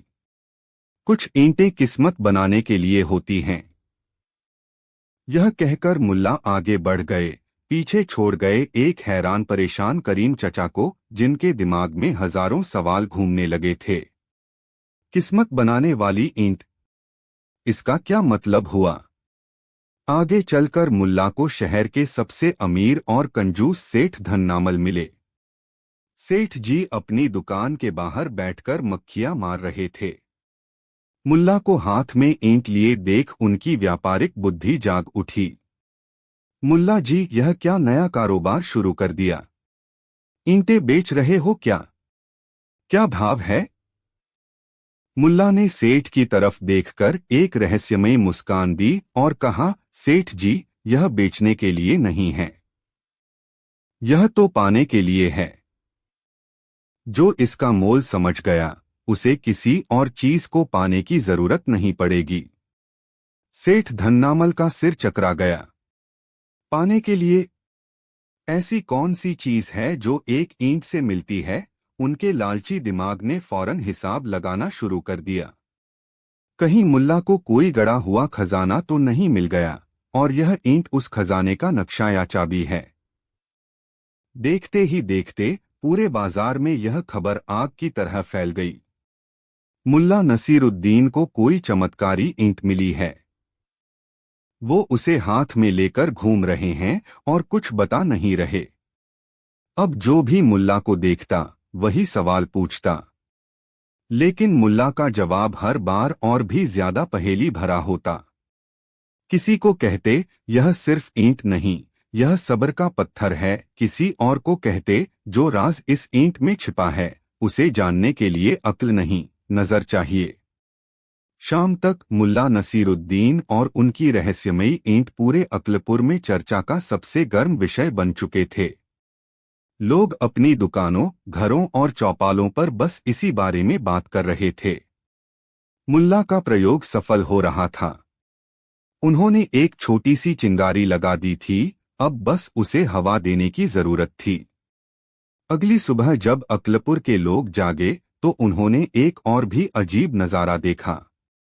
मुल्ला नसीरुद्दीन अपनी छत पर टहल रहे थे और वो ईंट अभी भी उनके हाथ में थी। वो उसे कभी सूरज की रोशनी में देखते तो कभी उसे अपने कान से लगाकर कुछ सुनने की कोशिश करते। यह देखकर लोगों का शक यकीन में बदलने लगा। सबसे पहले यह असर हुआ करीम चचा पर। उन्होंने सोचा, मुल्ला मेरा पुराना दोस्त है, वो मुझसे कोई राज नहीं छिपाएगा। जरूर इस ईंट में कोई बड़ी बात है। अगर मैं भी ऐसा करूं तो शायद मुझे भी वो राज पता चल जाए।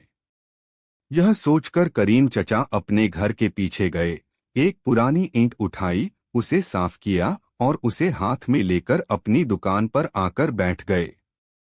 अब जो भी उनसे कपड़े सिलवाने आता वो उन्हें देखकर हैरान हो जाता।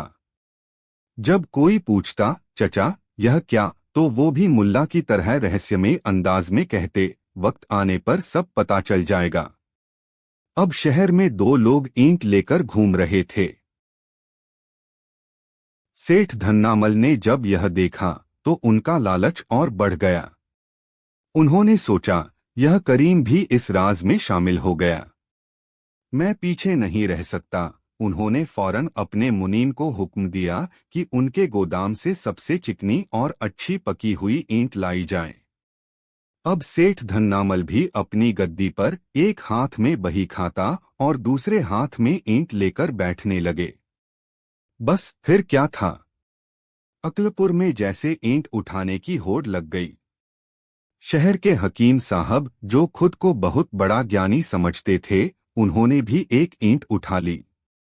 लेकिन उन्होंने इसका एक वैज्ञानिक कारण भी ढूंढ निकाला। उन्होंने लोगों को बताना शुरू किया, यह एक प्राचीन चिकित्सा पद्धति है जिसे इष्टिकाधारण योग कहते हैं। ईंट को हाथ में रखने से शरीर का रक्तचाप नियंत्रित रहता है और दिमाग में सकारात्मक ऊर्जा का संचार होता है। अब तो जिसे देखो वही हाथ में ईंट लिए घूम रहा था। लोहार अपनी धौंकनी एक हाथ से चला रहा था, दूसरे में ईंट थी। कुम्हार चाक पर बर्तन बना रहा था, बगल में उसकी ईंट रखी थी। औरतें पानी भरने जाती तो एक हाथ में घड़ा होता और दूसरे में ईंट। यहाँ तक कि स्कूल जाते बच्चों ने भी अपने बस्ते में किताबों के साथ एक एक छोटी ईंट रख ली थी। पूरे शहर का माहौल ही बदल गया। अब लोगों की पहचान उनके काम से नहीं, उनकी ईंट से होने लगी। अरे वो देखो, रामलाल जा रहा है, जिसकी ईंट का कोना टूटा हुआ है। सुना है श्यामू ने अपनी ईंट पर सोने का पानी चढ़वाया है। देखो हकीम साहब की ईंट कितनी चिकनी और लाल है। जरूर उसमें ज्यादा औषधीय गुण होंगे। यह भेड़चाल अब एक सामाजिक प्रतिष्ठा का सवाल बन चुकी थी। लोग अपनी ईंटों को सजाने संवारने लगे। कोई उसे रेशमी कपड़े में लपेट कर रखता तो कोई उस पर अपना नाम खुदवा लेता। बाजार में ईंटों की कीमतें आसमान छूने लगीं। जो ईंटें कल तक पैरों में ठोकर खाती थीं, आज वो मखमल के तकियों पर रखी जा रही थीं। मुल्ला नसीरुद्दीन यह सब देखकर अपनी हंसी रोक नहीं पा रहे थे। वो अपने घर में बैठकर देखते कि कैसे पूरा शहर बिना सोचे समझे एक बेमतलब के काम में लगा हुआ है। उनका छोटा सा मजाक अब एक विशाल तमाशे में बदल चुका था। यह ईंट क्रांति शुरू में तो बड़ी मजेदार लग रही थी, लेकिन जल्द ही इसके बुरे परिणाम सामने आने लगे। एक हाथ में हर वक्त ईंट पकड़े रहने से लोगों के कामकाज पर असर पड़ने लगा। किसान ठीक से हल नहीं चला पा रहा था। कारीगरों के हाथों का संतुलन बिगड़ गया था। बाजार में रोज कोई न कोई अपनी ईंट दूसरे के पैर पर गिरा देता, जिससे लड़ाई झगड़े होने लगे। सबसे मजेदार घटना तब हुई जब शहर के काजी साहब, जो इस चलन में सबसे आगे थे, अदालत में एक मामले की सुनवाई कर रहे थे। उन्होंने अपनी बेशकीमती ईंट अपनी मेज पर रखी हुई थी। जब वो जोश में आकर मेज पर हाथ पटककर बोले, आर्डर आर्डर, तो उनका हाथ सीधा ईंट पर पड़ा और वो दर्द से चिल्ला उठे। उस दिन अदालत की कार्यवाही स्थगित करनी पड़ी। लोग परेशान तो थे, लेकिन कोई भी इस चलन को छोड़ने को तैयार नहीं था। छोड़ देते तो उनकी बेइज्जती हो जाती। लोग कहते, देखो इसमें सब्र नहीं था, इसलिए इसने किस्मत की ईंट छोड़ दी। तो सब नकली मुस्कान के साथ दर्द सहते हुए अपनी अपनी ईंटें ढो रहे थे। यह बात धीरे धीरे आसपास के गांवों और कस्बों में भी फैल गई। लोग अकलपुर को ईंटों वाला शहर कहकर बुलाने लगे। कुछ लोग इसे कोई महान आध्यात्मिक आंदोलन समझ रहे थे, तो कुछ लोग अकलपुर वालों को पागल कह रहे थे। मामला तब और गंभीर हो गया जब सल्तनत के एक बड़े मंत्री का काफिला अकलपुर से गुजरने वाला था। मंत्री जी बहुत सख्त मिजाज के थे और उन्हें अव्यवस्था बिल्कुल पसंद नहीं थी। गांव के मुखिया को जब यह पता चला तो उनके हाथ पैर फूल गए। उन्होंने सोचा, अगर मंत्री जी ने पूरे शहर को हाथ में ईंट लिए घूमते देखा तो वो क्या सोचेंगे। वो तो सुल्तान से शिकायत कर देंगे कि इस शहर के सारे लोग पागल हो गए हैं। मुखिया जी भागे भागे मुल्ला नसीरुद्दीन के पास पहुंचे। अब तक सबको यह पता चल चुका था कि इस पूरे खेल के पीछे मुल्ला का ही दिमाग था। मुल्ला जी, यह आपने क्या किया? मुखिया ने घबराते हुए कहा। परसों मंत्री जी यहां आ रहे हैं। अगर उन्होंने यह सब देखा तो हमारी इज्जत का जनाजा निकल जाएगा। खुदा के वास्ते लोगों से कहिए कि वे ये ईंटें फेंक दें। मुल्ला ने अपनी दाढ़ी पर हाथ फेरते हुए कहा, मुखिया जी, यह चलन मैंने शुरू नहीं किया। मैंने तो बस अपने घर की एक ईंट उठाई थी। इसके पीछे तो पूरा शहर चल पड़ा। अब अगर मैं इन्हें रोकने को कहूंगा तो ये नहीं मानेंगे। ये सोचेंगे कि मैं सारा राज खुद रखना चाहता हूं। मुखिया लगभग रोने वाले हो गए। तो अब क्या होगा मुल्ला जी? कोई रास्ता निकालिए। आप ही ने यह आग लगाई है, अब आप ही इसे बुझाइए। मुल्ला ने एक गहरी सांस ली और बोले, ठीक है मुखिया जी, आप चिंता न करें। मंत्री जी के स्वागत की तैयारी कीजिए। उस दिन अकलपुर का हर बाशिंदा अपनी ईंट के साथ मंत्री जी का स्वागत करेगा। और मैं वादा करता हूं, मंत्री जी नाराज नहीं बल्कि खुश होकर जाएंगे। मुखिया को मुल्ला की बात पर यकीन तो नहीं हुआ, लेकिन उनके पास और कोई चारा भी नहीं था। पूरा शहर अब उस दिन का इंतजार करने लगा जब उनकी ईंट क्रांति की सबसे बड़ी परीक्षा होने वाली थी। आखिरकार वो दिन आ ही गया। मंत्री जी का काफिला जैसे ही अकलपुर की सीमा में हुआ, उनका मुंह आश्चर्य से खुला का खुला रह गया। उन्होंने देखा कि सड़क के दोनों ओर शहर के सभी लोग हाथ में एक एक ईंट लिए खड़े हैं। सबके चेहरे पर एक अजीब सी गंभीरता और गर्व का भाव था। बच्चों से लेकर बूढ़े तक हर कोई अपनी ईंट को ऐसे प्रदर्शित कर रहा था जैसे वो कोई वीरता का पदक हो। मंत्री जी गुस्से से लाल हो गए। उन्होंने अपने सिपाहियों से घोड़ा रोकने को कहा। वो नीचे उतरे और गरजती हुई आवाज में मुखिया से पूछा, यह क्या पागलपन है? इस शहर के लोगों के हाथ में कामधंधे के औजार होने चाहिए और ये पत्थर ढो रहे हैं। क्या यहाँ की सारी प्रजा मतिभ्रष्ट हो गई है? मुखिया जी डर के मारे कांप रहे थे। उन्होंने हकलाते हुए हकीम साहब द्वारा बताई इष्टिका इष्टिकाधारण योग वाली कहानी सुना दी। मंत्री जी और भी भड़क गए। खामोश रहो, मुझे इन जाहिलों से बात नहीं करनी। बुलाओ उस शख्स को जिसने यह बेवकूफी शुरू की है। मुझे उससे मिलना है। सबकी नजरें मुल्ला नसीरुद्दीन पर जाकर टिक गईं, जो भीड़ में सबसे आगे अपनी वही पुरानी खुरदरी ईंट लिए शांत खड़े थे। मंत्री जी मुल्ला के पास पहुंचे। उन्होंने मुल्ला को ऊपर से नीचे तक देखा और कड़क आवाज में पूछा, तो वो तुम हो जिसने इस पूरे शहर को गुमराह कर रखा है? बताओ, क्या राज है इस ईंट में? क्यों तुमने इन बेवकूफों को यह पत्थर ढोने पर लगा दिया? पूरे शहर में सन्नाटा छा गया। सबकी सांसें अटकी हुई थीं। आज वो महान राज खुलने वाला था जिसके लिए उन्होंने इतने कष्ट सहे थे। सबको उम्मीद थी कि मुल्ला कोई ऐसी गहरी दार्शनिक बात कहेंगे जिससे मंत्री जी प्रभावित हो जाएंगे और उनकी इज्जत बच जाएगी। मुल्ला नसीरुद्दीन ने मंत्री जी को देखा, फिर भीड़ पर एक नजर डाली और एक शांत मुस्कान के साथ आगे बढ़े। वो सीधे चलते हुए अपने घर के पास पहुंचे जिसकी दीवार से वो ईंट निकली थी। उन्होंने दीवार में बने उस खाली छेद को सबको दिखाया। फिर उन्होंने बड़े आराम से अपने हाथ की ईंट को उस छेद में वापस रख दिया और बगल में पड़े गारे से उसे मजबूती से बंद कर दिया। दीवार अब पूरी हो चुकी थी। मुल्ला ने अपने हाथ झाड़े और मंत्री जी की ओर मुड़कर बड़ी सहजता से कहा, राज? कैसा राज मंत्री जी? मेरे घर की दीवार से एक ईंट निकल गई थी, मैं बस उसे वापस लगाने जा रहा था। एक पल के लिए गहरा, स्तब्ध कर देने वाला सन्नाटा छा गया। फिर मुल्ला ने भीड़ की तरफ घूमकर कहा, मैं तो सिर्फ अपनी एक ईंट को उसकी सही जगह पर पहुंचा रहा था।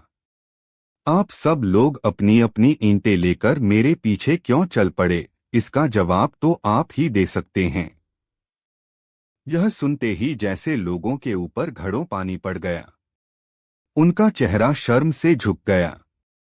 उन्हें एक पल में अपनी बेवकूफी का एहसास हो गया। वो राज, वो चमत्कार, वो किस्मत, वो स्वास्थ्य, सब एक धोखा था जो उन्होंने खुद ही अपने मन में बना लिया था। सबसे पहले करीम चचा ने शर्मिंदगी से अपनी ईंट जमीन पर धम्म से फेंक दी। फिर सेठ धन्नामल ने, और फिर एक एक करके पूरे शहर ने अपनी कीमती सजिसंवरी ईंटों को जमीन पर फेंकना शुरू कर दिया। धम्म धम्म धम्म की आवाजों से पूरा बाजार गूंज उठा। ऐसा लग रहा था जैसे अक्ल पर पड़े पत्थर अब जमीन पर गिर रहे थे। मंत्री जी, जो पहले गुस्से में थे, अब ठहाका मारकर हंसने लगे। वो इतनी जोर से हंसे कि उनकी आंखों में पानी आ गया।